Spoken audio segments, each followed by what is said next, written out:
Assalamualaikum. Hope you all are doing well. Here is the quick revision video of Block 2 OSP.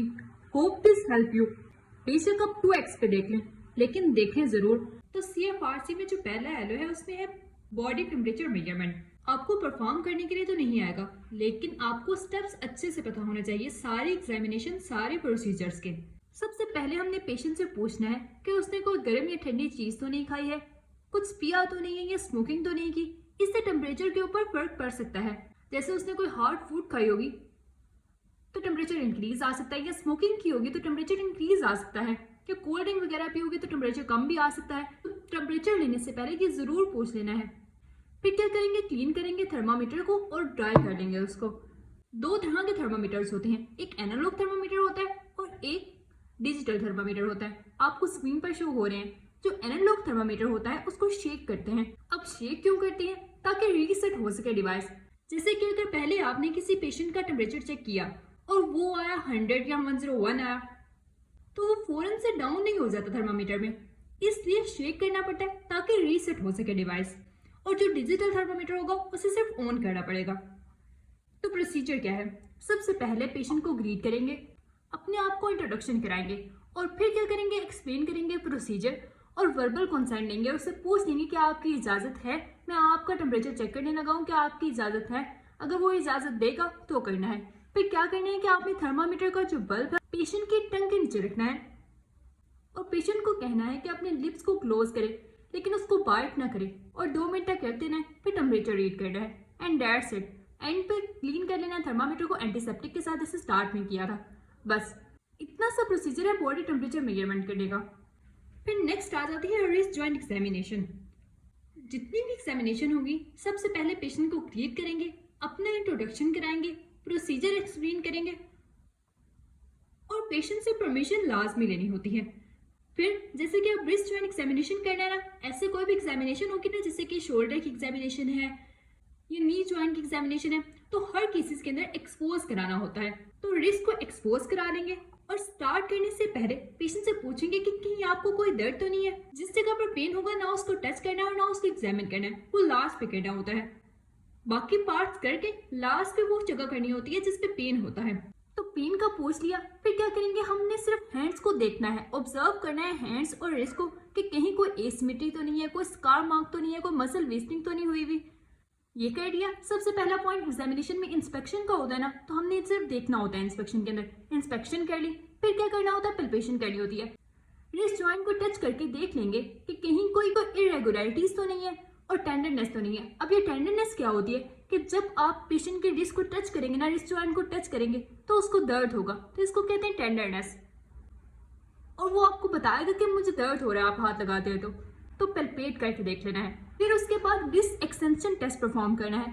Wrist extension test में आपने patient को कहना है कि अपने पाम्स को साथ जोड़े और एक्सटेंड करे रिस्ट को फुली। जैसे माफी मांगते हैं ना, ये वो वाला स्टाइल होगा, ठीक है। फिर पाम को साथ जोड़ना है और फिर क्या करना है, एक्सटेंड करना है रिस्ट को फुली। नॉर्मली 90 का एंगल होना चाहिए। और फिर रिस्ट फ्लेक्शन टेस्ट परफॉर्म करना है, जिसमें क्या करना है, पेशेंट को कहना है कि अपने बैक ऑफ हैंड को साथ जोड़े, जैसे आपको पिक्चर में नजर आ रहा है, और फ्लेक्स करना है रिस्ट को फुली। ये नीचे वाली साइड पे होगा। इसकी भी नॉर्मल रेंज कितनी होती है, 90 डिग्री होती है। फिर क्या कहना है, पेशेंट ने जब खुद कर लिया, अब जो भी एग्जामिनेशन होती है ना, जो जॉइंट्स की एग्जामिनेशन होती है, उसमें हम 2 तरह की मूवमेंट्स परफॉर्म करवाते हैं। एक होती है एक्टिव मूवमेंट्स और एक होती है पैसिव मूवमेंट्स। जो एक्टिव मूवमेंट्स होती हैं वो पेशेंट खुद करता है, हम उसको कमांड देते हैं कि ऐसे ऐसे करो और वो खुद करता है। और जब एक्टिव मूवमेंट कर ले तो फिर हम पैसिव मूवमेंट करते हैं, हम खुद मूव कराते हैं। अब रिस्ट जॉइंट के ऊपर कौन कौन से मूवमेंट्स हो सकती हैं, फ्लेक्शन हो सकती है, एक्सटेंशन हो सकती है, तो हमने वो खुद भी करा के देख लेनी है। इसलिए यहाँ पर लिखा हुआ है कि 6 और 7 स्टेप को आपने रिपीट करना होगा, ठीक है। तो रिस्ट जॉइंट के एग्जामिनेशन में क्या क्या पॉइंट्स हो गए, सबसे पहले आपने इंट्रोडक्शन कराया, एक्सप्लेन किया प्रोसीजर टू द पेशेंट और वर्बल कंसेंट ले लिया। फिर क्या करवाया, एक्सपोजर कराया और उससे पूछ लिया कहीं आपको दर्द तो नहीं है। फिर नेक्स्ट स्टेप क्या होता है, इंस्पेक्शन होती है और पल्पेशन होता है। इंस्पेक्शन में आपने बस देखना होता है कोई स्कार मार्क तो नहीं है, कोई इंजरी तो नहीं हुई, कोई फ्रैक्चर तो नहीं हुआ, कुछ हुआ तो नहीं हुआ। और फिर पल्पेट करना है जॉइंट को और टेंडरनेस चेक करनी होती है। टेंडरनेस का पल्पेशन के साथ लाजमी याद रखना है। टेंडरनेस क्या होती है, पेन होता है जब टच करते हैं तो। फिर उसके बाद रिस्ट एक्सटेंशन टेस्ट होता है और रिस्ट फ्लेक्शन टेस्ट होता है।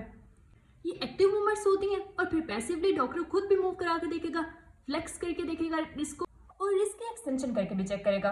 And that's it. Wrist joint के एग्जामिनेशन में बस इतना ही था। लास्ट में पेशेंट को एक्सपोज जो कराया होगा उसको कवर करना है और पेशेंट का थैंक्स जरूर बोलिएगा।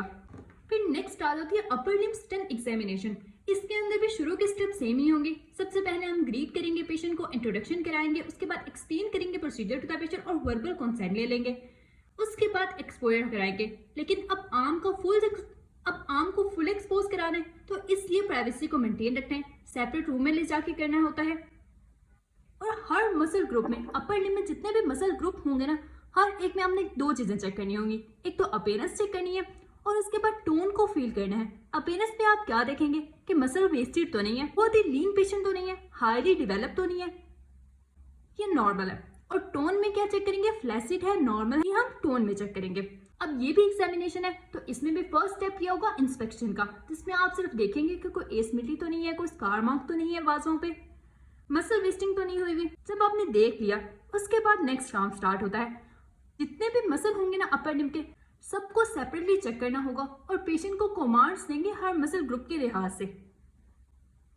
जैसे कि हमने डेल्टॉइड की एग्जामिनेशन करनी है तो इसमें क्या करेंगे, पेशेंट को कहेंगे कि अपने आर्म्स को रेज करें, अपने सामने आर्म्स को रेज करें, जैसे आपको पिक्चर में नजर आ रहा है ऐसे भी करा सकते हैं, और उसको कह सकते हैं कि अपने सामने करें। और ये जितनी भी मूवमेंट्स होंगे ना जिसमें आप पेशेंट को कमांड करेंगे, उसमें आपने कोशिश करनी है कि उसको रेसिस्ट करना है, उसका बाजू पकड़ने की कोशिश करनी है कि वो मूवमेंट परफॉर्म ना कर सके। इससे आपको पता चलेगा कि उसकी स्ट्रेंथ कितनी है। तो जो भी मूवमेंट होगी सबके अंदर रेसिस्टेंस जरूर करनी होगी। तो डेल्टॉइड के लिए पेशेंट को कह दिया कि अपने आर्म को रेज करे अपने सामने। फिर आ जाता है सेरेटस इंटीरियर। सेरेटस इंटीरियर के लिए पेशेंट को कहना है कि अपनी आर्म्स को एक्सटेंड करें, जैसे कोई चीज पकड़ते हैं ना, जैसे कि पिज्जा का बॉक्स पकड़ते हैं, इस पोस्चर के अंदर, और अपनी आईज को क्लोज कर दे। जब वो अपनी आईज क्लोज करेगा तो उसे ही तरह से पता चलेगा कि कितनी स्ट्रेंथ है इस मसल के अंदर, सेरेटस इंटीरियर की कितनी स्ट्रेंथ है। उसके बाजू से पोजीशन पे रहते हैं, नीचे तो नहीं हो जाते, तो इससे हमें पता चलेगा। इससे हमें सेरेटस इंटीरियर की स्ट्रेंथ का पता चलेगा। बाइसेप्स को चेक करने के लिए एल्बो फ्लेक्शन कराते हैं और ट्राइसेप को चेक करने के लिए एल्बो एक्सटेंशन कराते हैं, ये तो सबको पता होगा। बाइसेप में हम पेशेंट को कहेंगे कि अपने हाथ से अपने शोल्डर को टच करने की कोशिश करें और आपने इस मूवमेंट को भी रेसिस्ट करना होगा। तो वो ऐसा कर सकता है, अपने शोल्डर को टच कर लेता है तो बाइसेप बिल्कुल ठीक है। और फिर ट्राइसेप में पेशेंट को कहना है कि एल्बो एक्सटेंड करें। आपने पेशेंट को रिस्ट से पकड़ लेना है और उसको कहना है कि अपनी आर्म को एक्सटेंड करने की कोशिश करें, मैक्सिमम एक्सटेंड करें। अगर वो कर लेगा तो ट्राइसेप भी नॉर्मल है। फिर नेक्स्ट आ जाता है रिस्ट एक्सटेंशन। रिस्ट एक्सटेंशन में आप पेशेंट के रिस्ट को पकड़ेंगे और उसको कहेंगे कि एक्सटेंड करने की कोशिश करें। अगर वो ऐसा कर लेता है तो रिस्ट एक्सटेंशन नॉर्मल है। उसके बाद ग्रिप स्ट्रेंथ में आप पेशेंट को अपना हाथ देंगे और कहेंगे कि आपके फिंगर्स को टाइटली होल्ड करें। अगर वो ऐसा कर सकता है तो उनकी ग्रिप स्ट्रेंथ पे नॉर्मल है और आपने कोशिश करनी है अपना हाथ रिमूव कराने की। अगर पेशेंट नॉर्मल होगा तो वो नहीं छोड़ेगा। अगर कोई एबनॉर्मलिटी है मसल की तो पेशेंट होल्ड नहीं कर सकेगा। इसी तरह इंट्रिंसिक हैंड मसल्स, जो हैंड के मसल्स होते हैं, उनको चेक करने के लिए क्या कराना होता है, पेशेंट को कहना होता है कि अपनी सारी उंगलियां खोले, फैन आउट करे, और फिर आपने उसको रेसिस्ट करना है और उसको कहना है कि अपने हाथ को बंद करने की कोशिश करे। आपने उसके हाथ को बंद नहीं होने देना, ठीक है। थंब अपोजिशन में क्या करना है, आपने पेशेंट को कहना है कि अपने थंब से लिटिल फिंगर को टच करे और आपने इस मूवमेंट को भी रेसिस्ट करना होगा, उसको टच नहीं करने देना। अगर वो टच कर लेता है तो वो नॉर्मल होगी, थंब की अपोजिशन भी नॉर्मल होगी, जैसे तस्वीर पलटे ना, ये वैसे वाली मूवमेंट होगी। तो इस तरह आप सारे मसल्स को चेक कर सकते हैं। तो अपर लिम्ब स्ट्रेंथ एग्जामिनेशन में कौन कौन से मसल चेक करने हुए, डेल्टॉइड है, सेरेटस इंटीरियर है, बाइसेप है, ट्राइसेप है, रिस्ट एक्सटेंशन है, ग्रिप स्ट्रेंथ चेक करनी होगी, इंट्रिंसिक हैंड मसल चेक करने होंगे और थंब अपोजिशन चेक करनी होगी। तो अगर अपर लिम्ब स्ट्रेंथ एग्जामिनेशन आए तो आपने ये सारे पॉइंट्स बता देने हैं। आता है लोअर लिम्ब स्ट्रेंथ एग्जामिनेशन। इसके अंदर भी शुरू वाले पॉइंट सेम ही होंगे। सबसे पहले ग्रीट करेंगे पेशेंट को, इंट्रोड्यूस कराएंगे, प्रोसीजर एक्सप्लेन करेंगे और वर्बल कंसेंट ले लेंगे। अपर लिम्ब स्ट्रेंथ एग्जामिनेशन के लिए पेशेंट सिटिंग पोजीशन में भी होगा तो ठीक है, लेकिन लोअर लिम्ब के लिए आपने उसको बेड पे सुपाइन पोजीशन के अंदर लिटा देना है। पेशेंट को लिटा देना है और पेशेंट को कहना है कि अपनी टांग को बारी बारी ऊपर मूव करे, जैसे कि आपको पिक्चर में नजर आ रहा है। अगर वो ऐसा कर सकता हो तो इससे पता चलेगा कि जो उसका इलियोसास मसल है, जो आपने ग्रॉस में पढ़ा होगा, वो नॉर्मल है। तो सबसे पहले पेशेंट को क्या कमांड देनी है कि अपनी दोनों टांग को बारी बारी ऊपर करे और चेक करना है कि क्या वो कमांड को फॉलो कर सकता है। फिर नेक्स्ट आपने चेक करनी है हिप एडक्शन। पहले इलियोसास मसल चेक किया, अब हिप एडक्शन चेक करनी है। हिप हिप एडक्शन चेक करने के लिए आपने पेशेंट को कहना है कि अपनी टांगे खोले और फिर आपने उसके इनर थाइस पे हाथ रखना है और उसको कहना है कि अपनी टांगे बंद करने की कोशिश करे। अगर वो ऐसा कर सकता है तो हिप एडक्शन नॉर्मल होगी और हिप एडक्शन में ऑपोजिट होगा। आपने पेशेंट के आउटर थाइस पे हाथ रखना होगा और पेशेंट को कहना है कि आप अपनी टांगे बाहर की तरफ मूव करें, यानी कि टांगे खोले। अगर वो ऐसा कर लेता है तो ग्लूटियस मैक्सिमस और मिनिमस मसल नॉर्मल है और हिप की एबडक्शन में नॉर्मल है। फिर नेक्स्ट आ जाता है hip extension. Hip extension check करने के लिए आपने पेशेंट की थाइस के नीचे हाथ रख लेना है और पेशेंट को कहना है कि आपके हैंड को प्रेस करने की कोशिश करे। अगर वो ऐसा कर लेता है तो हिप एक्सटेंशन भी नॉर्मल है। थाइस के नीचे हाथ रखा, अगर वो प्रेस कर लेता है उसको तो हिप एक्सटेंशन नॉर्मल होगी। फिर आ जाती है नी एक्सटेंशन। नी एक्सटेंशन में आपने क्या करना है कि पेशेंट की नी के नीचे हाथ रखना है, एक हाथ अपना पेशेंट की नी के नीचे रखना है और दूसरा अपर लेग पे रखना है और पेशेंट को कहना है कि अपनी लेग को एक्सटेंड करने की कोशिश करे, बिल्कुल सीधी करने की कोशिश करे। अगर वो ऐसा कर लेता है तो नी एक्सटेंशन नॉर्मल है। नी फ्लेक्शन में क्या करना होगा, आपने पेशेंट की नी को पकड़ना है, रेसिस्टेंस अप्लाई करनी होती है और पेशेंट को कहना है कि वो अपनी हिप के साइड पे अपनी लेग को मूव करे, जिससे फ्लेक्शन होती है ना, लेग की फ्लेक्शन करने की कोशिश करे। अगर वो ऐसा कर लेता है तो नी फ्लेक्शन नॉर्मल होगी। अब ये किस मसल को चेक करेगा, ये हैमस्ट्रिंग्स मसल को चेक करेगा कि वो नॉर्मल है। फिर नेक्स्ट आ जाता है एंकल डोर्सिफ्लेक्शन। एंकल डोर्सिफ्लेक्शन में क्या करना है कि आपने एंकल के टॉप ऑफ एंगल को होल्ड करना है और पेशेंट को कहना है कि अपने फेस की साइड पे फुट मूव करने की कोशिश करे। अगर वो कमांड फॉलो कर लेता है तो एंकल डोर्सिफ्लेक्शन नॉर्मल है। और एंकल प्लांटर फ्लेक्शन में क्या होगा, आपने पेशेंट के फुट के नीचे हाथ रखना है, यानी कि उसके बॉटम पे हाथ रखना है और पेशेंट को कहना है कि आपके हाथ पे जोर लगाए, यानी कि पाँव को नीचे की तरफ मूव करने की कोशिश करें। अगर वो ऐसा कर लेता है तो एंकल की प्लांटर फ्लेक्शन नॉर्मल होती है। फ्लेक्शन और प्लांटर फ्लेक्शन आपको याद है ना कि क्या होती है, आपको स्क्रीन पर पिक्चर नजर आ रही है। ये डोर्सिफ्लेक्शन होती है और ये प्लांटर फ्लेक्शन होती है। फिर एक्सटेंसर हेलोसिस लोंगस मसल को चेक करने के लिए पेशेंट को कहना है कि अपने बिग टो को मूव करे टुवर्ड देयर फेस। अगर वो ऐसा कर लेता है तो एक्सटेंसर हेलोसिस लोंगस मसल भी नॉर्मल होगा। तो कौन कौन से मसल हमने चेक किया, इलियोसॉस मसल चेक किया, एडक्टर्स को चेक किया, ग्लूटियस मैक्सिमस और ग्लूटियस मिनिमस को चेक किया, क्वाड्रिसेप्स मसल को चेक किया, हैमस्ट्रिंग्स को चेक किया, इंटीरियर कंपार्टमेंट के मसल्स को चेक किया, लोअर लेग की, गैस्ट्रोकनीमियस और सोलियस मसल को भी चेक किया और एक्सटेंसर हेलोसिस लोंगस को भी चेक किया। तो ये सारे मसल्स आपने चेक करने होंगे हर तरह के मूवमेंट करा के। अगर आपको लोअर लिम्ब स्ट्रेंथ एग्जामिनेशन का आएगा तो आपने ये सारे पॉइंट्स बताने होंगे। फिर नेक्स्ट आ जाता है नी जॉइंट एग्जामिनेशन। स्टार्ट के स्टेप सेम वही होंगे। सबसे पहले पेशेंट को ग्रीट करना है, अपना इंट्रोडक्शन कराना है, प्रोसीजर एक्सप्लेन करना है, वर्बल कंसेंट ले लेनी है, फिर एक्सपोजर कराना है नी जॉइंट का और प्राइवेसी मेंटेन रखनी है। एग्जामिनेशन के अंदर सबसे पहला स्टेप क्या होता है, इंस्पेक्शन होती है। इंस्पेक्शन में आपने क्या करना है कि सिर्फ नी को देखना है कि कोई स्वेलिंग, कोई स्कार मार्क्स कुछ है तो नहीं है, ये चेक कर लिया। इसके बाद आपने टेम्परेचर चेक करना होगा। जब नी जॉइंट एग्जामिनेशन करनी है आपने दोनों नीज का टेम्परेचर चेक करना होगा। अब टेम्परेचर चेक करते हैं हम अपने उल्टे हाथ से, यानी कि डोर्सम ऑफ हैंड से टेम्परेचर चेक करना होगा। दोनों साइड्स का एक साथ करना है ताकि कंपैरिजन हो सके। जिस साइड पे कोई डिफॉर्मिटी होगी ना, यानी कि जिस नी जॉइंट में कोई डिफॉर्मिटी होगी तो उसका टेम्परेचर रेज हो सकता है। तो आपने सबसे पहले क्या किया, आपने टेम्परेचर चेक कर लिया। फिर उसके बाद आपने मेजर करना है क्वाड्रिसेप्स को। आपने एक मेजरिंग टेप ले लेनी है और टिबियल ट्यूबरोसिटी से 20 सेंटीमीटर ऊपर चेक करना है और दोनों साइड्स को कंपेयर करना है कि कहीं मसल वेस्टिंग तो नहीं हो रही और पेशेंट से पूछ लेना है कि उसको कहीं दर्द तो नहीं है। एग्जामिनेशन स्टार्ट करने से पहले ये लाजमी पूछना होता है कि कहीं आपको कोई दर्द तो नहीं है। बाद फ्लेक्स करना है नी को 0 डिग्री पे और जो जॉइंट लाइन होती है ना उसको चेक करना है। जैसे कि आपको पिक्चर में नजर आ रहा है, ये जो जॉइंट लाइन है आपने इसको फिंगर से चेक करना होगा कि ये नॉर्मल है, यहाँ कोई डिफॉर्मिटी तो नहीं है, कोई स्वेलिंग वगैरह तो नहीं है। हो सकता है कि आपको देखने से स्वेलिंग ना नजर आई हो, वैसे हो तो आपने ज्वाइंट लाइन को टच करके चेक कर लेना है कि कहीं कोई डिफॉर्मिटी तो नहीं है। ऑर्डर क्या होगा, सबसे पहले क्वाड्रिसेप्स टेंडन, फिर पेटेला का tendon, tibia plateau, femoral epicondyle, medial collateral ligament, lateral collateral ligament, popliteal fossa. Assess for swelling thickness या टेंडरनेस, कोई स्वेलिंग तो नहीं है, कोई टेंडरनेस तो नहीं है, कहीं पेशेंट को हाथ लगाने से दर्द तो नहीं हो रहा, तो ये चेक कर लेना है। अगर आपको ये सीक्वेंस याद नहीं भी रहता तो इतना मसला नहीं है, लेकिन आपने ये बताना है कि आपने ज्वाइंट लाइन को टच किया था। ये पॉइंट आपने लाजमी मेंशन करना है। और इसके बाद सेम जितनी भी ज्वाइंट एग्जामिनेशन होती है उसके अंदर एक्टिव पैसिव मूवमेंट लाजमी बतानी होती है। और कुछ बताएं ना बताएं, एक्टिव पैसिव मूवमेंट लाजमी बतानी होती है। तो नी ज्वाइंट पे कैसे एक्टिव मूवमेंट कराएंगे, फ्लेक्शन कराएंगे। पेशेंट को कहेंगे कि फ्लेक्स करने की कोशिश करे, यानी कि हिप की साइड पे लेग को मूव करने की कोशिश करें। और एक्सटेंशन कैसे कराएंगे? पेशेंट को कहेंगे अपनी टांग सीधी करें और सेम यही मूवमेंट हम खुद भी परफॉर्म कराएंगे। फिर नेक्स्ट आ जाता है पटेला टैप। पटेला टैप में क्या करते हैं, तो पटेला बोन होती है ना, वहां पे फ्लूइड चेक करते होते हैं। तो डॉक्टर क्या करेगा कि पटेला बोन से थोड़ा सा ऊपर प्रेशर लगाएगा, प्रेस करेगा उसको नीचे। अगर कोई फ्लूइड होगा तो वो डाउनवर्ड मूव करेगा। तो ये होता है इसका सिंपल सा प्रोसीजर। यहाँ पे थोड़ी डिफिकल्ट लाइन्स की हुई हैं, आपको स्क्रीन पर इजी वाली नजर आ रही हैं, तो आप ये कर लेना।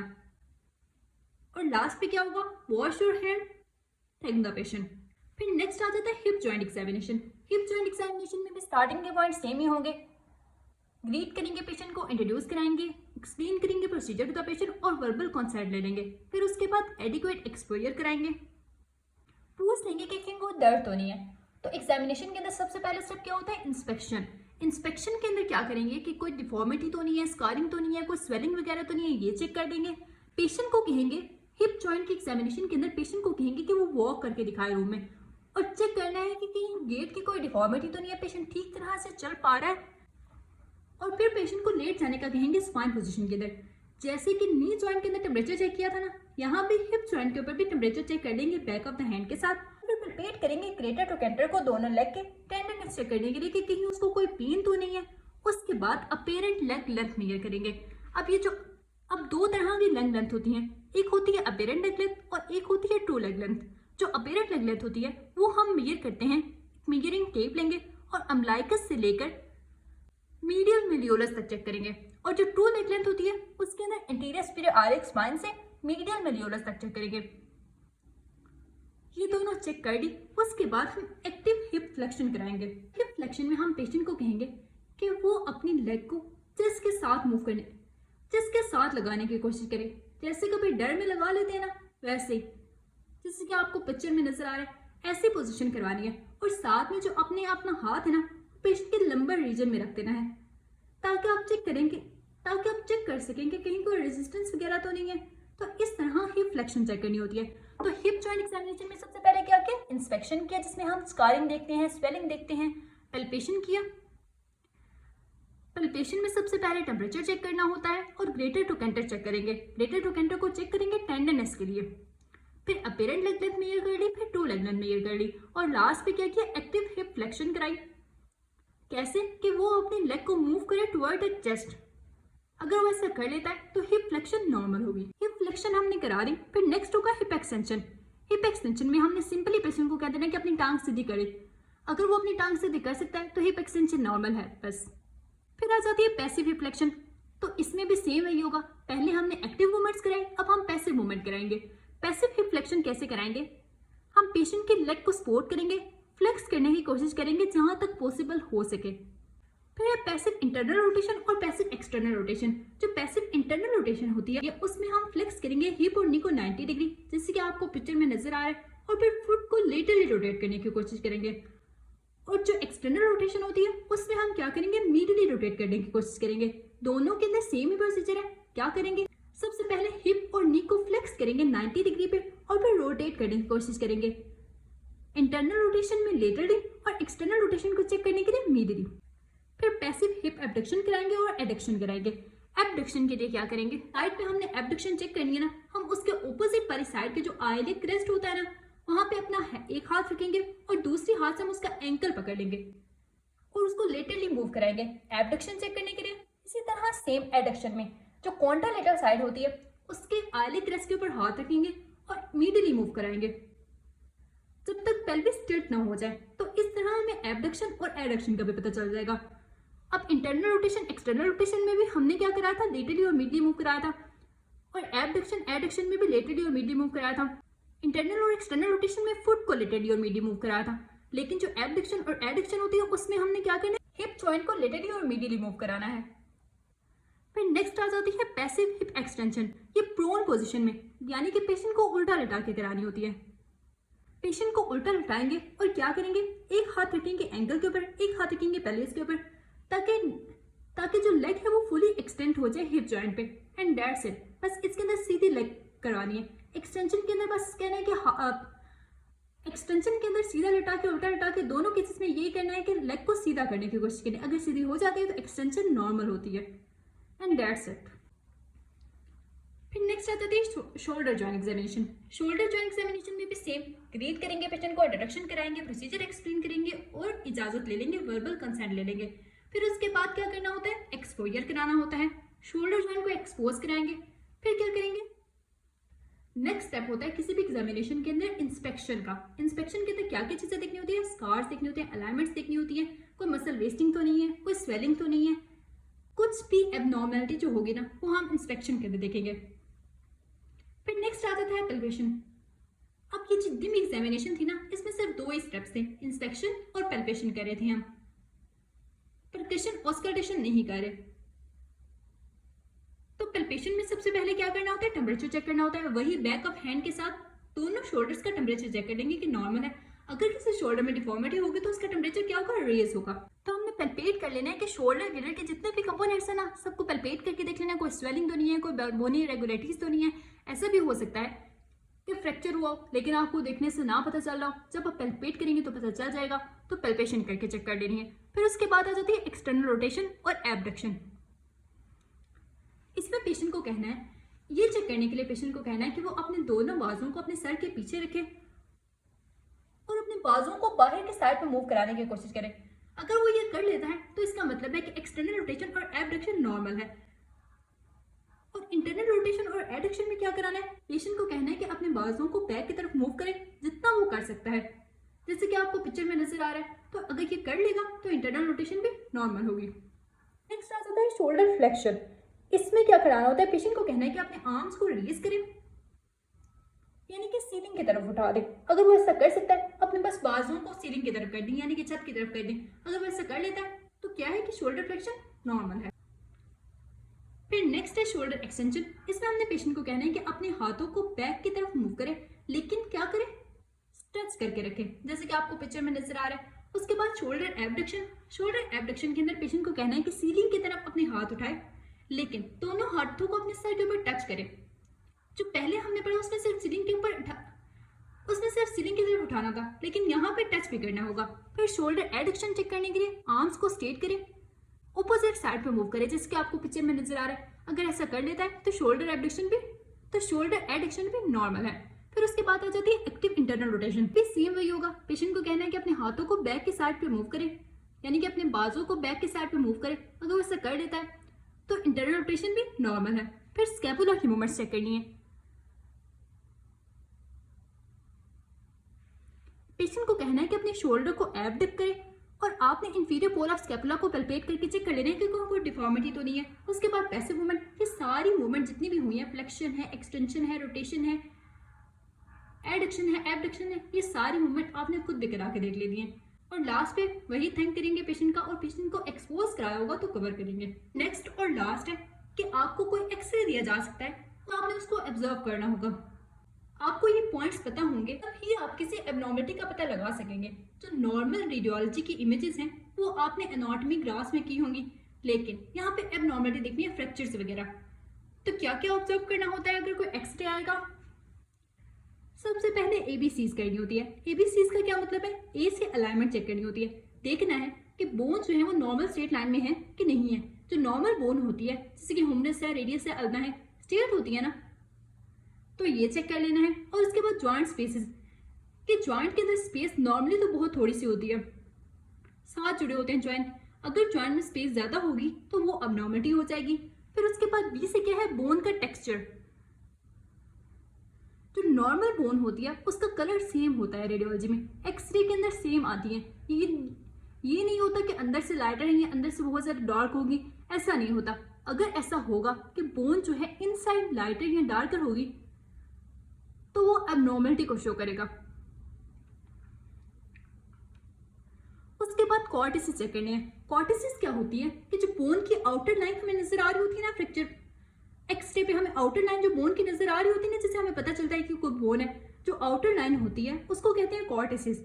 और नॉर्मल ये होती है कि वो स्मूथ होती है और कॉन्टिन्यूस होती है और इसके अंदर कोई डिफॉर्मिटी नहीं होती। सबसे पहले अगर अलाइनमेंट के अंदर कोई चीज आ गई, अगर बोन की अलाइनमेंट खराब होगी तो वो सजेस्ट करती है, वो हमें बताती है कि कोई फ्रैक्चर हुआ है, कंप्लीट या पार्शियल डिसलोकेशन। अगर बोन पूरी सेपरेट हो गई है तो इसका मतलब है कंप्लीट फ्रैक्चर हुआ है। अगर पार्शियल थोड़ा सा पॉइंट जो है वो थोड़ा सा पॉइंट डिस्कनेक्ट हुआ हुआ है तो इसका मतलब है पार्शियल डिस्लोकेशन है। जब आपको पता चल गया कि फ्रैक्चर हुआ हुआ है तो आपने जो उसके डिस्टल पोर्शन होगा ना, जैसे कि फ्रैक्चर हुआ हुआ है proximal part of the humerus के अंदर, तो उसका डिस्टल पार्ट हमने बताना है कि वो कैसा है, वो शिफ्ट हुआ हुआ है, रोटेट हुआ हुआ है, कैसा है, एंगुलेटेड है, तो वो आपने बताना होगा। फिर उसके बाद आउटलाइन जो बोन की होती है, यानी कोई क्वार्टिसेस होती है, चेक करना होता है उसको। अगर उसके अंदर कोई स्टेप है वो क्या इंडिकेट करेगा, वो भी फ्रैक्चर को इंडिकेट करेगा। जब फ्रैक्चर इंडिकेट हो गया तो आपने बताना है कि बोन का कौन सा पार्ट है, प्रॉक्सिमल है, मिडिल पार्ट है या डिस्टल पार्ट है, शुरू वाला है, दरमियान वाला है, एंड वाला है, कौन सा पार्ट है बोन का जिसका फ्रैक्चर हुआ है। और रिकॉग्नाइज करना है कि कंप्लीट फ्रैक्चर है या इनकम्प्लीट फ्रैक्चर है। इनकम्प्लीट फ्रैक्चर, कंप्लीट फ्रैक्चर का कैसे पता चलेगा, अगर बोन पूरी सेपरेट हो जाएगी जैसे कि आपको पिक्चर में नजर आ रहा है तो ये क्या होगा, कंप्लीट फ्रैक्चर होगा। इसकी भी आगे से टाइप्स होती हैं। एक होता है ट्रांसवर्स फ्रैक्चर जो कि स्ट्रेट हॉरिजॉन्टल लाइन के अंदर होता है। ओब्लीक जो इसके अंदर कोई एंगल बना होगा। स्पाइरल ट्विस्टेड सा फ्रैक्चर होता है। कम्युनिटेड का मतलब है दो से ज्यादा जगह पे फ्रैक्चर है। फिर जो इनकम्प्लीट फ्रैक्चर होता है उसमें यह होता है कि पूरी बोन सेपरेट नहीं हुई होती, थोड़ा सा पार्ट सेपरेट हुआ होता है। कौन कौन सी टाइप्स हो सकती है, इसमें टोरस हो सकता है, बकल हो सकता है, बल्ज हो सकता है कॉर्टेक्स पे, या बोइंग हो सकती है। बोन जो है वो बेंड हुई हुई है एक साइड पे ऊपर, और ग्रीन स्टिक में ये होता है कि एक साइड टूटी हुई है, वन साइड ब्रेक और दूसरी साइड बेंड हुई हुई है, तो ये याद रख लेना है। उसके अलावा दो तरह के और फ्रैक्चर्स होते हैं, एक होता है ओपन फ्रैक्चर और एक होता है क्लोज फ्रैक्चर। जो ओपन फ्रैक्चर होते हैं उसके अंदर स्किन पंचर हुई होती है, यानी कि स्किन से भी ब्लीडिंग हो रही है और साथ में बोन भी फ्रैक्चर हुई है। लेकिन कुछ क्लोज फ्रैक्चर भी होते हैं जिसके अंदर स्किन के ऊपर कोई इंजरी नहीं नजर आ रही होती लेकिन बोन अंदर से फ्रैक्चर हुई होती है, तो ये भी आपने बता देना है। And that's it. CFRC के एलोस में यही कुछ था।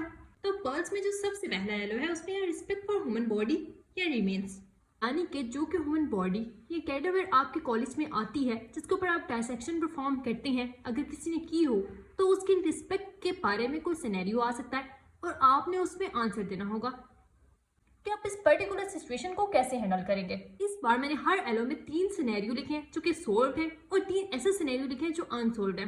हो सकता है कि इसके अंदर से कोई सिनेरियो आ जाए, हो सकता है कि कोई भी ना आए, लेकिन आपको एक जनरल आइडिया हो जाएगा वीडियो देखने से और नोट्स को पढ़ने से कि किस तरह के सिनेरियोस आ सकते हैं। तो सबसे पहला सिनेरियो है student is laughing while handling a cadaver in anatomy lab. तो अब इस सिचुएशन में आप क्या करेंगे? सबसे पहले मेंटेन अ काम, सीरियस एंड प्रोफेशनल एटीट्यूड। ये नहीं करना कि आप उसके साथ मिलकर हंसने लग जाए या आप बहुत ज्यादा गुस्सा करने लग जाए या लड़ाई कर लें, ऐसा नहीं करना कुछ भी। पोलाइटली स्टॉप करना है स्टूडेंट को और डिस्करेज करना है, उसको बताना है कि ये गलत है, ऐसा नहीं करना चाहिए, रिस्पेक्ट करनी चाहिए। इस बात पे एम्फसाइज करना है कि जो कैडावर है, जो डेड बॉडी है, वो एक डोनेटेड ह्यूमन बॉडी है, उन्होंने डोनेट की है ह्यूमन बॉडी और इसकी रिस्पेक्ट करना हमारे लिए जरूरी है। जाहिर सी बात है, आप उसके ऊपर डाइसेक्शन परफॉर्म कर रहे हैं, आप उसके ऑर्गन्स काट रहे हैं, मसल काट के देख रहे हैं, आप उसके ऊपर सीख रहे हैं, तो रिस्पेक्ट करना तो बनता है ना। Reminds peer about ethical responsibility. ये तो एथिकल रिस्पॉन्सिबिलिटी भी है, जैसे पेशेंट्स के साथ अच्छा बिहेवियर करते हैं इस तरह कैडावर के साथ भी अच्छा बिहेवियर रखना है। प्रोफेशनल मिसकंडक्ट है मेडिसिन के अंदर, स्ट्रिक्टली फॉलो करना है एनाटॉमी लैब रूल्स को, जो भी रूल एंड रेगुलेशन है उनको स्ट्रिक्टली फॉलो करना है। There is respectful and discipline learning environment among the student. और फिर नेक्स्ट ये हो सकता है कि आपने उस स्टूडेंट को मना किया लेकिन वो फिर भी मना नहीं हो रहा, वो बार बार वही काम कर रहा है, यानी कि हंस रहा है डायसेक्शन करते हुए, तो आपने क्या करना है, इन्फॉर्म करना है डेमोन्स्ट्रेटर को या फैकल्टी को। अगर बिहेवियर कंटिन्यू रहता है, आपने वार्निंग की तब भी, और इंश्योर करना है कि प्रॉपर एंड केयरफुल हैंडलिंग हो कैडावर की, और कोई भी ऐसा एक्शन नहीं लेना जो कि अनएथिकल हो या फिर डिसरिस्पेक्टफुल हो। ऐसे लीड करना है ताकि दूसरे स्टूडेंट आपसे सीखें। तो इस तरह का कोई सिनेरियो आएगा तो आपने ऐसे पॉइंट्स में आंसर दे देना है कि आप किस तरह से सिचुएशन को हैंडल करेंगे। फिर नेक्स्ट आ जाता है student post cadaver selfie on social media. आप ऐसे सिचुएशन में क्या करेंगे? सबसे पहले आपने रिकॉग्नाइज करना है कि ये एक सीरियस ब्रीच है। जब तक आप ये मानेंगे नहीं कि वो गलती है, तब तक आप उसको सोल्व कैसे कर सकेंगे? तो सबसे पहले आपने रिकॉग्नाइज करना है कि सीरियस ब्रीच ऑफ एथिक्स है एंड कॉन्फिडेंशियलिटी है, किसी भी पर्सन की, किसी भी पेशेंट की, किसी भी कैडावर की पिक्चर या वीडियो सोशल मीडिया पर बगैर इजाजत के शेयर नहीं करनी होती। Immediately ask the student to delete the image. आपने फौरन से स्टूडेंट को कहना है कि वो डिलीट करे, उसको एक्सप्लेन करनी है इंपॉर्टेंस डिग्निटी की और प्राइवेसी की इवन आफ्टर द डेथ। बेशक वो डेड बॉडी है लेकिन रिस्पेक्ट तो डिजर्व करती है ना। अब फर्स्ट ईयर का स्टूडेंट हो सकता है उसको आइडिया ना हो या उसने सोचा ना हो ऐसा, आपने उसको बताना है। लेकिन अगर फिर भी उसका सेम बिहेवियर रहता है तो आपने इन्फॉर्म करना है फैकल्टी को या कंसर्न अथॉरिटी को। इंस्टीट्यूशन रूल्स को फॉलो करने, सेम वही बातें। और अवॉइड करनी है miss use of the social media. ऐसे नहीं कि सारा कुछ सोशल मीडिया पर डाल दें। कुछ चीजें होती हैं जिनकी प्राइवेसी रखनी पड़ती है, जैसे कि पेशेंट की इंफॉर्मेशन वगैरह, टेटवेयर की पिक्चर वगैरह, इनकी प्राइवेसी रखनी पड़ती है। अवॉइड करनी है कोई भी फोटोग्राफी डिसेक्शन हॉल के अंदर कोई फोटोग्राफी हो भी ना, और अगर हो भी रही है, आपने वीडियो बना भी रही है, तो आप सिर्फ उसको अपने तक रखेंगे। तो ऐसा कोई सिनेरियो आएगा तो आप ये पॉइंट बता सकते हैं। फिर नेक्स्ट सिनेरियो है student miss handle the organ during dissection. Dissection perform कर रहे हैं और वो उसके मिस हैंडलिंग कर रहे हैं, जगह जगह से कट लगा रहे हैं, किसी भी तरह से उसको मिस हैंडल कर रहे हैं ऑर्गन्स को, तो आप क्या करेंगे? सबसे पहले आप खुद ऑर्गन और टिश्यूज को हैंडल करेंगे रिस्पेक्ट के साथ। आप खुद अगर डिसरिस्पेक्ट कर रहे होंगे तो अगला बंदे को कैसे मना करेंगे? तो आपने खुद पहले हैंडल करना है ऑर्गन्स और टिश्यूज को रिस्पेक्ट के साथ। Follow standard dissection techniques. अगर आपको डिसेक्शन करना नहीं आता, आपको टेक्निक नहीं पता, तो आप नहीं करेंगे। आपको सही टेक्निक पता होगी तभी आप डिसेक्शन करेंगे। पोलाइटली करेक्ट करना है स्टूडेंट को। Maintain seriousness and focused during the practical session. बात पे हंसता नहीं, जिसे हमने पहले सिनेरियो में देखा। अवॉइड केयरलेस और rough handling of the body structures. Ensure proper placement and arrangement of dissection part। आप जो डिसेक्शन कर रहे हैं उसकी प्रॉपर प्लेसमेंट होनी चाहिए। स्टेप वाइज डिसेक्शन प्रोटोकॉल को फॉलो करें। Importance of ethics. एथिक्स हर जगह जरूरी है। क्लीन और ऑर्गेनाइज वर्किंग एनवायरनमेंट रखें। इस तरह से आपने कुछ पॉइंट्स बता देने हैं। ये भी सिनेरियो आ सकता है student refuse dissection due to cultural beliefs. अब वो ये बिलीव करता है कि डिसेक्शन नहीं करनी चाहिए। अब आप इस केसेस में क्या करेंगे? ये सिनेरियो आ सकता है आपके पास।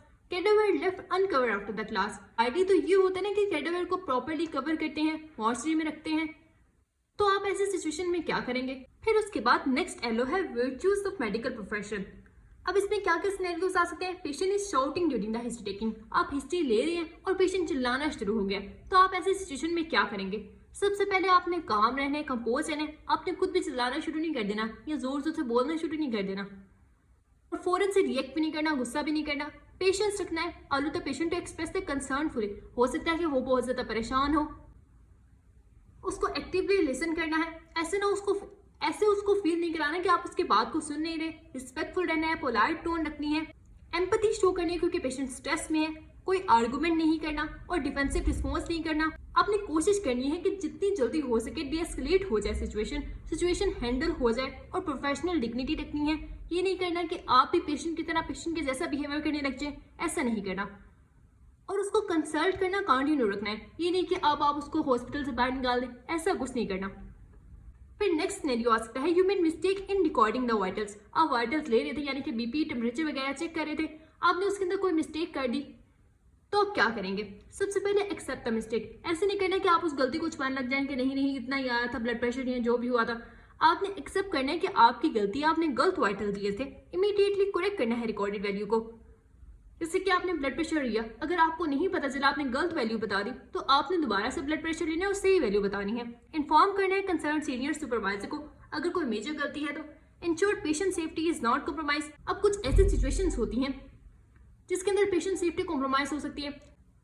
जैसे कि जब ब्लड लगाते हैं किसी पर्सन को, अगर किसी को कोई गलत ब्लड ग्रुप लग जाए तो फौरन से रिएक्शन हो सकता है, तो आपने फौरन से सीनियर या सुपरवाइजर को इन्फॉर्म करना है ताकि पेशेंट की सेफ्टी रहे। आपका जो मेजर रोल है वो ये है कि आपने पेशेंट सेफ्टी के ऊपर फोकस करना है, अपनी गलतियों से सीखना है और दोबारा वो मिस्टेक रिपीट नहीं करनी। इंटीग्रिटी मेंटेन रखनी है, अकाउंटेबिलिटी मेंटेन रखनी है, डॉक्यूमेंट करना है इन्फॉर्मेशन को, रिफ्लेक्ट करना है। जैसे कि लास्ट क्लास में रिफ्लेक्टिव साइकिल देखा था कि आपसे कैसे मिस्टेक हुई और आप नेक्स्ट टाइम अगर मिस्टेक होगी तो आप क्या करेंगे। इसी तरह प्रॉपर प्रोसीजर फॉलो करने हैं। तो अगर ऐसा कोई सिनेरियो आएगा तो आप ये पॉइंट्स बता सकते हैं।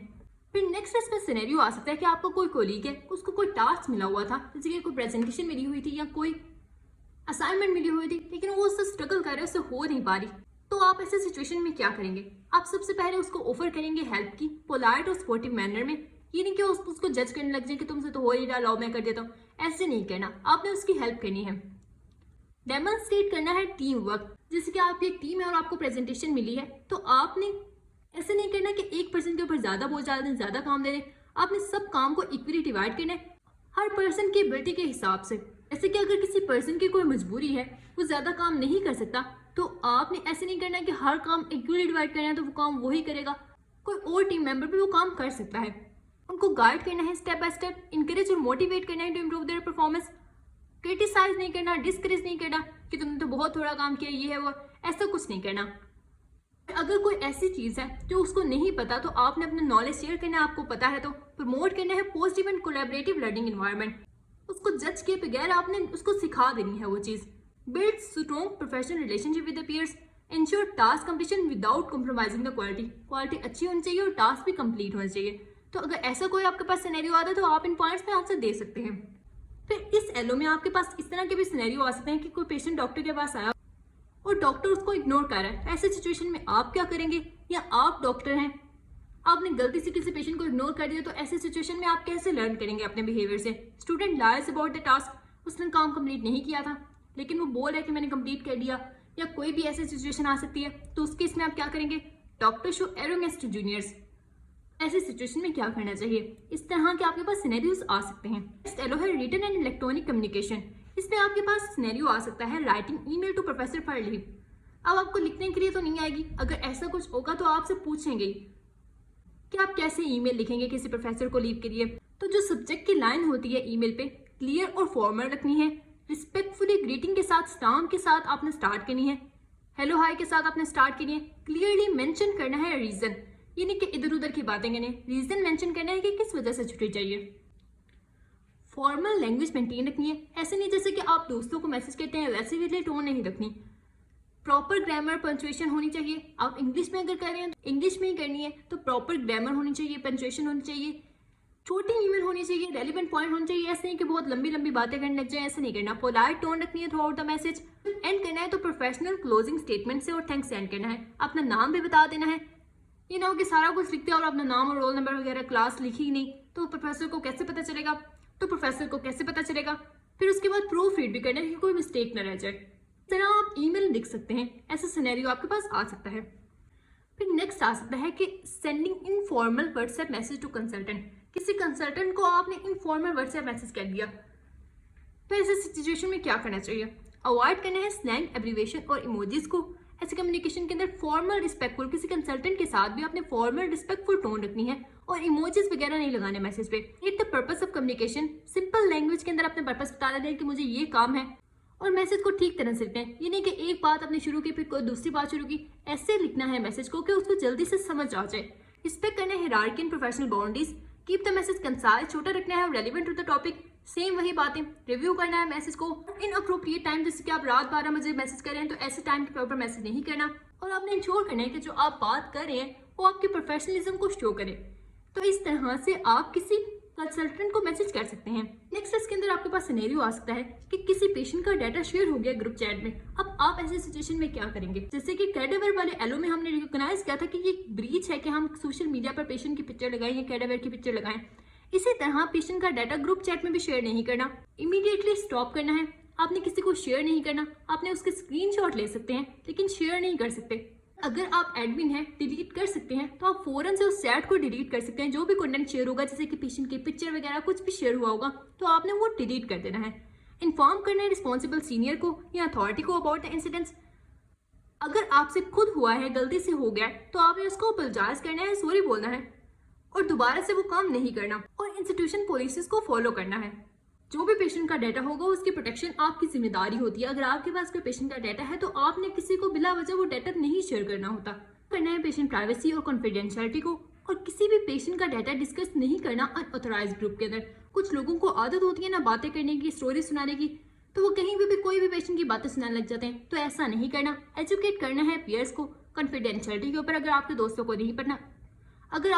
को नहीं पता प्रैक्टिस करना है एथिकल। जब आप स्टूडेंट लाइफ के अंदर ये चीजें प्रैक्टिस कर लेंगे ना, तो आपको आगे आसानी होती है। और क्या सिनेरियो आ सकता है? Unclear patient notes. क्या आपने पेशेंट की हिस्ट्री दी लेकिन उसके अंदर कोई चीज समझ ही नहीं आ रही, तो आप ऐसी सिचुएशन में क्या करेंगे? ये कोई इनकम्प्लीट क्लिनिकल रिपोर्ट है, आप ऐसी सिचुएशन में क्या करेंगे? इनफॉर्मल ऑफिशियल ईमेल्स हैं, तो ऐसे सिचुएशन में क्या करना चाहिए? ऐसे सिनेरियोज आपके पास आ सकते हैं। फिर नेक्स्ट एलो है गिविंग फीडबैक। इसके अंदर आपके पास सिनेरियो आ सकते हैं, आपके किसी दोस्त ने कोई प्रोसीजर परफॉर्म किया या कोई बीपी वगैरह लिया या कोई प्रेजेंटेशन दी और उसके ऊपर आपसे फीडबैक मांग रहा है, तो आप कैसे फीडबैक देंगे? जैसे कि ये सिनेरियो है friend using wrong BP technique. कोई फ्रेंड बीपी ले रहा था और आपने देखा कि वो गलत बीपी ले रहा है, तो आप उसको कैसे करेक्ट करेंगे? जब आपने फीडबैक स्टार्ट करना होता है तो आपने डायरेक्टली उसको ये नहीं बता देना होता कि तुमने ये गलत काम किया। सबसे पहले उसको ये चीजें बतानी होती है जो उसने ठीक की होती हैं। कुछ ठीक भी तो किया होगा ना, एक दो मिस्टेक हो सकती है ना, जैसे कि स्टेथोस्कोप को मीडियल साइड की जगह लेटरल साइड के ऊपर लगा दिया, लेकिन बाकी सारी चीजें तो उसने ठीक की होंगी ना। तो जो चीज़ें ठीक की हैं हमने उससे फीडबैक स्टार्ट करना है। सैंडविच टेक्निक यूज़ की है। जब भी आपके पास कोई फीडबैक वाला एलो आएगा ना, उसमें आपने सैंडविच टेक्निक का नाम ज़रूर लेना है। इससे इंप्रेशन अच्छा आ जाएगा और आपको अच्छे से मार्क्स मिल जाएंगे। तो सैंडविच टेक्निक ये होती है कि आपने स्टार्ट अच्छी बातों से करना होता है, फिर दरमियान में आपने उसको बताना होता है जो उसने गलत किया, और फिर अच्छी बातों से ही एंड करना होता है।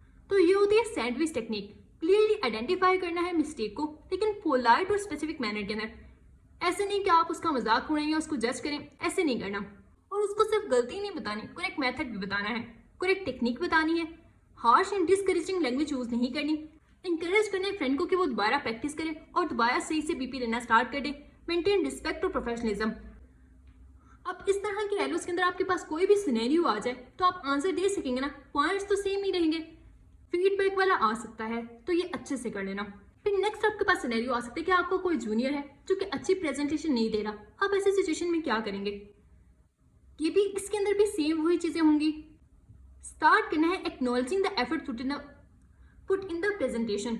जैसे कि वहां आपने करेक्ट स्टेप से स्टार्ट किया था ना कि ये चीजें ठीक हुई हैं, इस तरह ही आपने कहना है कि प्रेजेंटेशन आपने बहुत अच्छी बनाई है, इतनी एफर्ट पुट की है आपने, और कंस्ट्रक्टिव फीडबैक देना है जिससे उसको फायदा हो सके। पर्सनल क्रिटिसिज्म को अवॉइड करना है और फोकस करना है परफॉर्मेंस पे। ऐसे ना हो कि आप सीनियर हैं तो आप कुछ भी बोलते जाएं, ऐसे नहीं करना। आपने कोशिश करनी है कि उसकी परफॉर्मेंस ठीक हो और उसको प्रैक्टिकल वेज बताने हैं जिससे वो अपने कंटेंट को इम्प्रूव कर सकता है। Maintain a sportive and encouraging tone. जैसे कि अगर आपको कोई जूनियर है और वो प्रेजेंटेशन देते हुए आई कॉन्टेक्ट मेंटेन नहीं रख रहा, तो आपने उसको बताना है कि ये आपकी मिस्टेक है। एग्जाम्पल्स देनी है तो क्लैरिफाई योर सिचुएशन, और उसको इनकरेज करना है कि अगर उसके साथ और कोई भी मसला है, जैसे कि प्रेजेंटेशन देते हुए कोई मसला हो सकता है, तो आपने उसको इनकरेज करना है कि वो आपसे क्वेश्चन पूछे, उसको मोटिवेट करना है कि वो नेक्स्ट टाइम अच्छा परफॉर्म कर लेगा। स्ट्रेंथ और वीकनेस दोनों को हाईलाइट करना है। इसके अंदर भी सैंडविच टेक्निक यूज हो सकती है। फिर नेक्स्ट आपके पास सिनेरियो आ सकता है कि किसी पीयर ने, किसी दोस्त ने ओएसपी फीडबैक के बारे में पूछ दिया कि उसने कैसी ओएसपी दी है, तो आप उसको कैसे फीडबैक देंगे? ऑनेस्ट फीडबैक देंगे। ये नहीं कि वो गलत भी करा था तो आप कहते हैं कि बहुत अच्छा बहुत अच्छा, ऐसा नहीं करना होता। ऑनेस्ट फीडबैक देना होता है। हाईलाइट करनी होती है strength before discussing areas of improvement. जो उसने अच्छी चीजें की हैं पहले वो बतानी है, और जो फिर आइडेंटिफाई करना है जो भी मिस्टेक्स होंगी उनको सेम वही अवॉइड करना है। Weak and general comments. Positive encouraging tone रखनी है। हेल्प और गाइडेंस, अगर उसको किसी चीज की जरूरत है, अगर कुछ उसने अच्छा नहीं किया और आपको वो अच्छे से आता है, आपने उसको सिखा देना है। इंकरेज करनी है कंटिन्यूअस प्रैक्टिस। प्रमोट करनी है ग्रोथ ओरिएंटेड माइंडसेट। ये सारे फीडबैक वाले तकरीबन पॉइंट सेम ही है। फिर इसमें सिनेरियो आ सकता है स्टूडेंट एक नेगेटिव रेट ऑफ फीडबैक। आपने किसी स्टूडेंट को फीडबैक दिया और उसने नेगेटिव रिएक्ट किया आपके साथ, आपके साथ लड़ने लग गया कि नहीं नहीं ऐसा तो नहीं था, ऐसे मैंने ठीक किया है या कुछ भी, तो आप ऐसे सिचुएशन में क्या करेंगे? Feedback given publicly. अब जो फीडबैक होते हैं ना वो पब्लिकली नहीं देने होते, सबके सामने नहीं बताना होता। तो ऐसे सिचुएशन में क्या करेंगे? Weak feedback without examples. ऐसा फीडबैक दिया जिसकी समझ नहीं आ रही कि ये अब कंस्ट्रक्टिव फीडबैक है, डिस्ट्रक्टिव फीडबैक है, क्या चीज़ है। एग्जाम्पल्स भी नहीं दी, कुछ भी नहीं बताया। तो ऐसे सिचुएशन में क्या करना चाहिए? नेक्स्ट एलो है रिसर्च मैन्यूस्क्रिप्ट। इसके अंदर आपके पास सिनेरियो आ सकता है कि आप कोई रिसर्च आर्टिकल लिखने हैं, तो आप क्या स्टेप्स फॉलो करेंगे? तो रिसर्च करने के लिए हम फॉलो करेंगे इमडेट फॉर्मेट। इसके वर्ड में ये इंट्रोडक्शन, एम से मेथड्स, आर से रिसर्च एंड डी से डिस्कशंस। सबसे पहले इंट्रोडक्शन लिखेंगे और उसके बाद डिस्क्राइब करेंगे मेथड, जैसे कि स्टडी डिजाइन कौन सा है, डेटा कलेक्शन कैसी है। इंश्योर करेंगे मेथड रिप्रोड्यूसेबल हो और क्लियरली एक्सप्लेन करना है। रिजल्ट को भी ऑब्जेक्टिवली प्रेजेंट करना है, अच्छे तरीके से रिजल्ट्स प्रेजेंट करने हैं और टेबल्स और फिगर्स यूज करनी है। जब भी हम किसी चीज के अंदर फिगर या टेबल यूज करते हैं तो उसको समझना आसान हो जाता है। और डिस्कशंस लिखनी है जो कि एक्सप्लेन करिए आपकी सिग्निफिकेंस फाइंडिंग्स की। आपने किसी भी चीज के ऊपर रिसर्च की, आप उसके पॉइंट्स लिखेंगे और फिर कंपेयर करना होता है result with the previous studies, कि इससे पहले अगर कोई स्टडी हुई है उसके अंदर क्या रिजल्ट्स आए थे। मेंशन करनी है limitation of the study. Conclude with की फाइंडिंग्स एंड फ्यूचर रिकमेंडेशन। आपके पास जो जो फाइंडिंग्स आई हैं आपने उसके साथ कंक्लूड करना है और फ्यूचर में आप क्या रिकमेंड कर रहे हैं। अगर किसी एरिया के अंदर बहुत ज़्यादा पर्सन्स का हाई ब्लड प्रेशर रहता है तो आप उनको क्या रिकमेंड करेंगे कि फ्लूइड इंटेक ज़्यादा करें, साल्ट इंटेक को कम करें। इस तरह से आपने रिसर्च करनी होती है। तो ये रिसर्च के पॉइंट्स आपके पास आ सकते हैं, तो आपने ऐसे ही बता देने हैं। फिर नेक्स्ट सिनेरियो आ सकता है कि किसी पर्सन ने मिक्स कर दिया रिजल्ट्स को डिस्कशंस के साथ रिसर्च करते हुए, तो ऐसे सिचुएशन में क्या करना चाहिए? तो जो रिजल्ट्स होती हैं और डिस्कशंस होती हैं उनको सेपरेट रखना होता है। डिस्कशन में तो हर पर्सन का डिफरेंट व्यू पॉइंट हो सकता है ना, तो जो रिजल्ट्स होते हैं वो सिर्फ न्यूमेरिकल डाटा होते हैं, फाइंडिंग्स होती हैं। अवॉइड करना होता है इंटरप्रेटिंग और explaining data with in the results. Results के अंदर आपने बस रिजल्ट देने होते हैं, आपने कोई भी चीज़ एक्सप्लेन नहीं करनी होती। जो सारी एक्सप्लेनेशंस वगैरह है ना वो आपने डिस्कशन वाले सेक्शन में करनी होती है। और logical flow and structure of the article को मेंटेन रखना होता है। प्रॉपर हेडिंग्स देनी होती है, standard research writing techniques use करनी होती है, क्लैरिटी रखनी होती है, स्टैंडर्ड रिसर्च गाइडलाइंस यूज करनी होती है, क्लैरिटी रखनी होती है, रीडेबिलिटी। ये ना हो कि कोई आर्टिकल पढ़ रहा हो उसे समझ ही ना आ रही हो, तो आपने ये पॉइंट्स देख लेने हैं। फिर नेक्स्ट सिनेरियो आपके पास आ सकता है कि किसी पर्सन ने असाइनमेंट को बिल्कुल कॉपी पेस्ट कर दिया, प्लेजरिज्म इन असाइनमेंट। ऐसा सिनेरियो आपके पास आ सकता है, तो आप ऐसी सिचुएशन में क्या करेंगे? सबसे पहले आपको ये पता होना चाहिए कि बिल्कुल कॉपी पेस्ट करना एक सीरियस एकेडमिक मिसकंडक्ट है। ऐसा नहीं करना होता। कॉपी नहीं करना होता, डायरेक्टली टेक्स्ट सोर्सेज से पैराफ्राइज करना होता है। अगर आप कोई इन्फॉर्मेशन कहीं से ले रहे हैं तो आपने उसको बिल्कुल कॉपी पेस्ट नहीं कर देना होता। जैसे कि चैट जीपीटी से आपने कोई इन्फॉर्मेशन ली, आप उसको पैराफ्रेज करें, अपनी वर्डिंग में लिखें। तो जो भी रेफरेंसेस हो, जहाँ से आपने कोई आर्टिकल पढ़ा हो, जहाँ से आपने कोई इन्फॉर्मेशन लिखी है, आपने उसका रेफरेंस जरूर देना होता है रिसर्च करते हुए। और ऐसे टूल्स यूज करने होते हैं जो कि डिटेक्ट कर लें कि कॉपी पेस्ट कंटेंट ना हो आपका।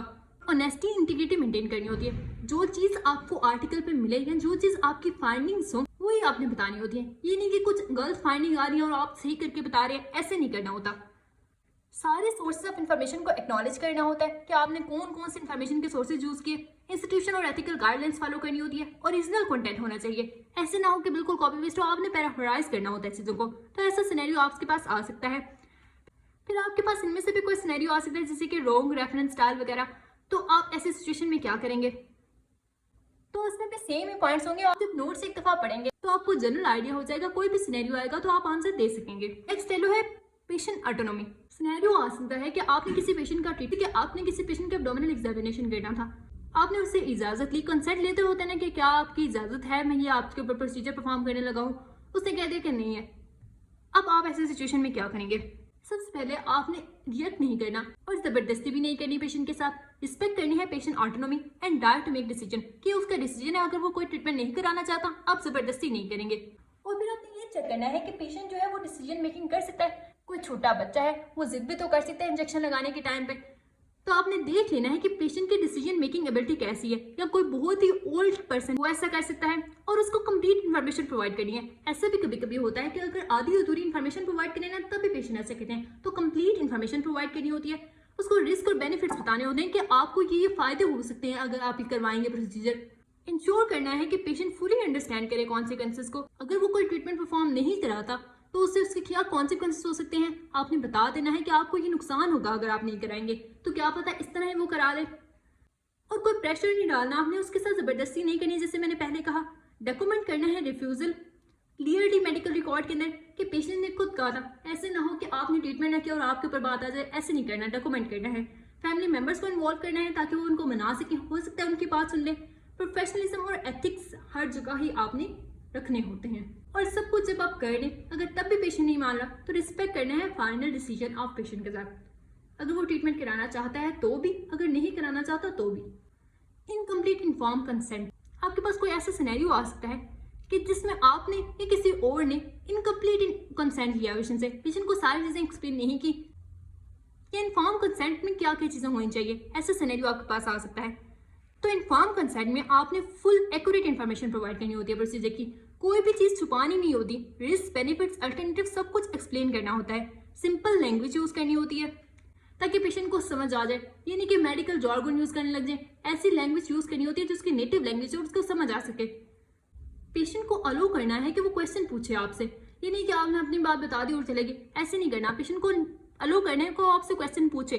कंफर्म करना है पेशेंट कॉम्प्रीहेंशन बिफोर प्रोसीडिंग, कि पेशेंट को समझ आ गई। आपने उनको कहना है कि जो मैंने आपको बताया आप एक दफ़ा मुझे बता सकते हैं कि आपको चीज़ें कितनी समझ आई हैं। इस तरह आपको आइडिया हो जाएगा कि उसको कितनी समझ आई है। इंश्योर करना है कि जो कंसेंट वो दे रहा है वो वॉलंटरीली दे रहा है, यानी कि आपके प्रेशर में आके दे रहा है। कोई भी प्रेशर नहीं देना आपने उसको। डॉक्यूमेंट करना है कंसेंट को। एथिकल और लीगल गाइडलाइन फॉलो करनी है, ये भी सेम। रिस्पेक्ट करना है patient right to decide. Patient का राइट है कि वो क्या डिसाइड करता है, वो प्रोसीजर परफॉर्म करवाना चाहता है या नहीं कराना चाहता, वो उसका राइट है। फिर नेक्स्ट सिनेरियो है family heart diagnosis from the patient. किसी पेशेंट को कैंसर था और फैमिली ने उसको बताया नहीं, ऐसी सिचुएशन में क्या होना चाहिए? तो आपने पहले ये सोचना है कि पेशेंट का राइट है कि वो पता होना चाहिए अपनी कंडीशन के बारे में, तभी तो वो अपना ख्याल रख सकेगा। तो पेशेंट का राइट है कि उसको पता होना चाहिए। Assess patient preference regarding information disclosure. अब ऐसा भी तो हो सकता है ना कि पेशेंट खुद ही ना चाहता हो कि मुझे कोई बताए, तो वो भी आपने देख लेना है। Encourage open and honest communication, कोई भी डिसेप्शन या विद होल्डिंग नहीं रखनी, कॉन्फिडेंशियलिटी मेंटेन रखनी है। इन्वॉल्व करना है सीनियर डॉक्टर को अगर कोई कॉम्प्लेक्स सिचुएशन बन जाती है तो। कल्चर सेंसिटिविटी बैलेंस रखनी है। साइकोलॉजिकल सपोर्ट प्रोवाइड करनी होती है पेशेंट को भी और फैमिली को भी, क्योंकि अगर कोई एंड स्टेज के ऊपर है या किसी को एंड स्टेज कैंसर है, ऐसी सिचुएशन में पेशेंट भी परेशान है, फैमिली भी परेशान, तो आपने साइकोलॉजिकल सपोर्ट भी उनको देनी है। Ensure ethical decision making, follow professional guidance. ये हो गया family heart diagnosis from the patient. इस तरह का अगर कोई सिनेरियो आता तो आप इस तरह पॉइंट पे आंसर दे सकते हैं। फिर इसके अंदर ये भी सिनेरियो आ सकते हैं कि पेशेंट डिमांड अननेसेसरी ट्रीटमेंट, कि डॉक्टर मुझे ये वाला ड्रिप लगा देंगे, मुझे ये वाला ट्रीटमेंट कर दे, तो आप ऐसे सिचुएशन में क्या करेंगे? अनकॉन्शियस पेशेंट डिसीजन, कोई पेशेंट अनकॉन्शियस है तो आप फिर क्या करेंगे? फिर आप उससे कंसेंट कैसे लेंगे? तो उसमें फैमिली से कंसेंट लेना होता है। फिर नेक्स्ट है फैमिली ओवरराइड पेशेंट डिसीजन, कोई पेशेंट ट्रीटमेंट नहीं कराना चाहता लेकिन फैमिली उसके ऊपर प्रेशर डाल दिया कि कराए वो, तो ऐसे सिचुएशन में क्या होगा? तो पर्ल्स में यही एलोस हैं, आप एक दफ़ा पीडीएफ से रीड करें।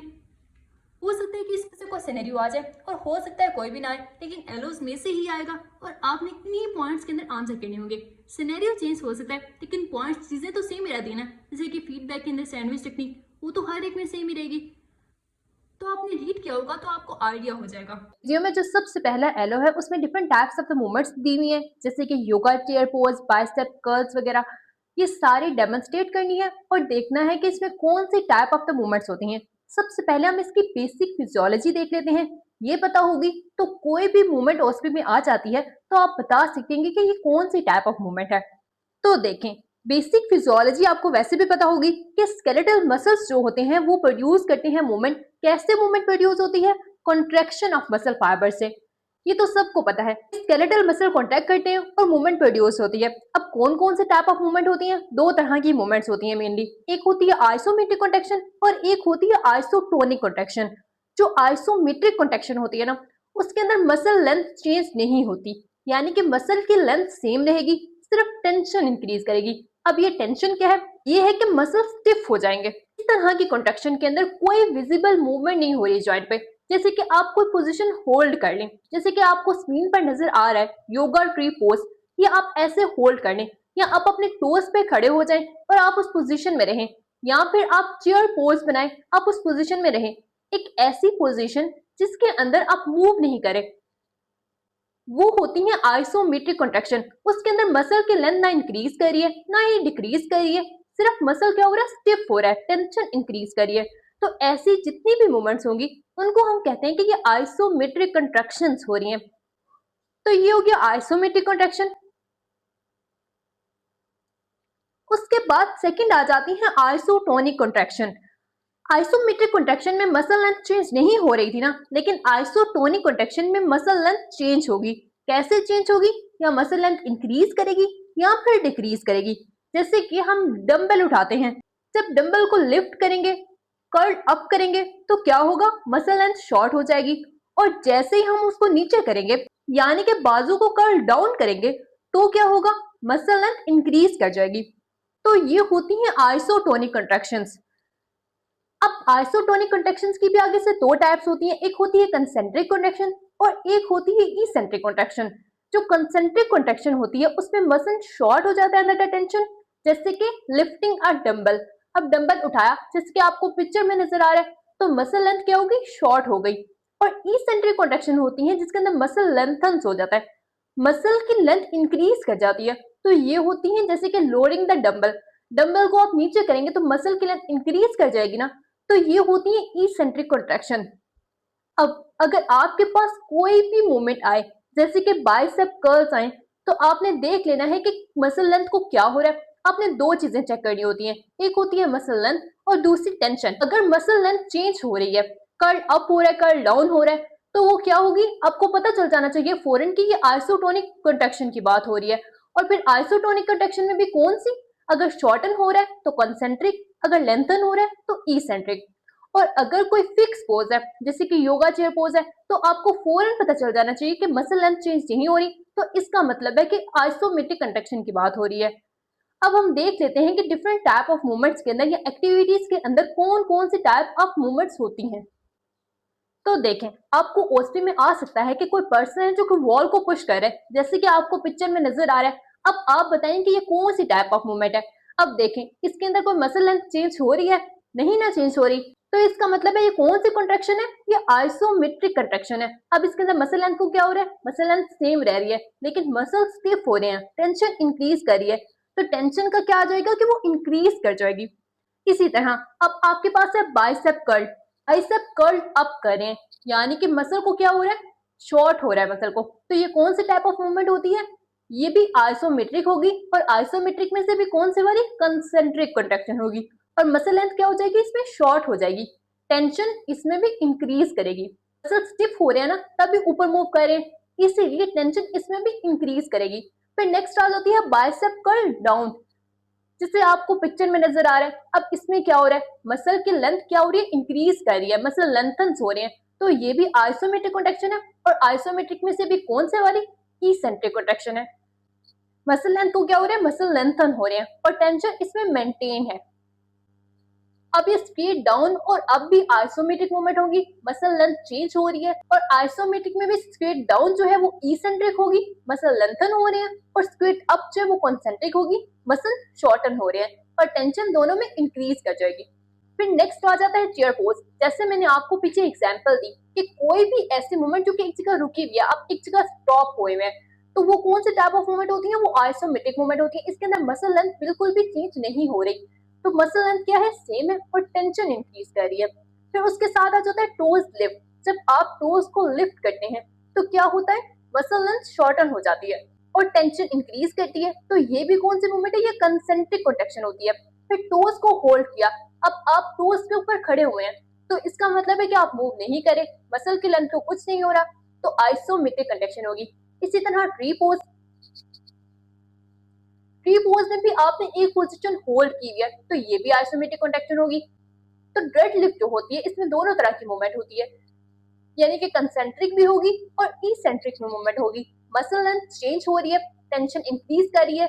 तो इस तरह आपको किसी भी एक्टिविटी का नाम दिया हो सकता है, और आपने बताना होगा कि कौन सी टाइप ऑफ मूवमेंट है, मसल लेंथ को क्या हो रहा है, टेंशन को क्या हो रहा है, एंड दैट्स इट। बस इतनी सी बात है इसमें।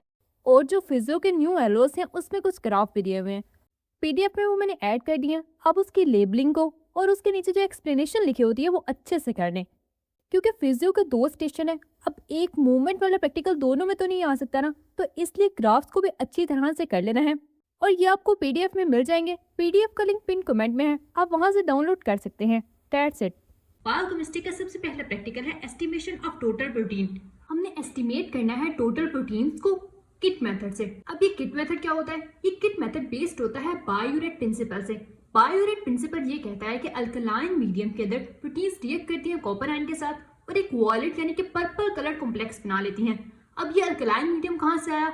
जब हम ये प्रोसीजर परफॉर्म करेंगे, हम बायोरेट रीजन यूज करेंगे। जैसे प्रिंसिपल का नाम है ना बायोरेट प्रिंसिपल, तो रीजन का भी सेम नाम है बायोरेट रीजन। उसका अल्कलाइन मीडियम होता है क्योंकि उसके अंदर बेस प्रेजेंट होती है।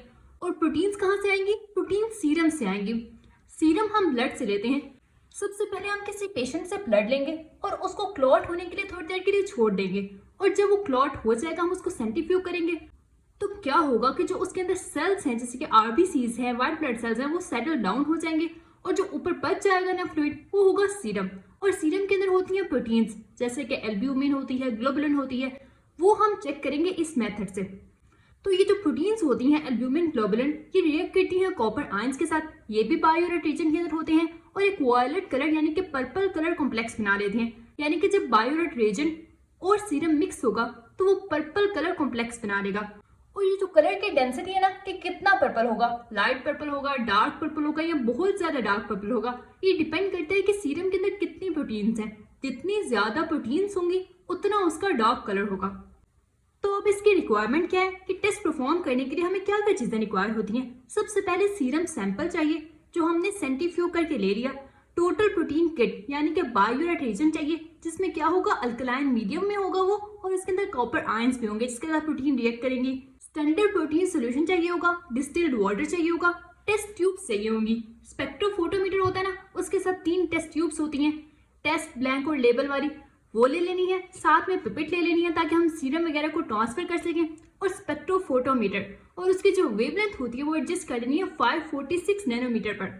तो किट मेथड का प्रोसीजर क्या होगा, सबसे पहले हमने 3 टेस्ट ट्यूब्स लेनी है जो कि स्पेक्ट्रोफोटोमीटर के साथ होती हैं, और उनके ऊपर लेबल कर लेना है, ब्लैंक, स्टैंडर्ड और टेस्ट लेबल कर लेना है।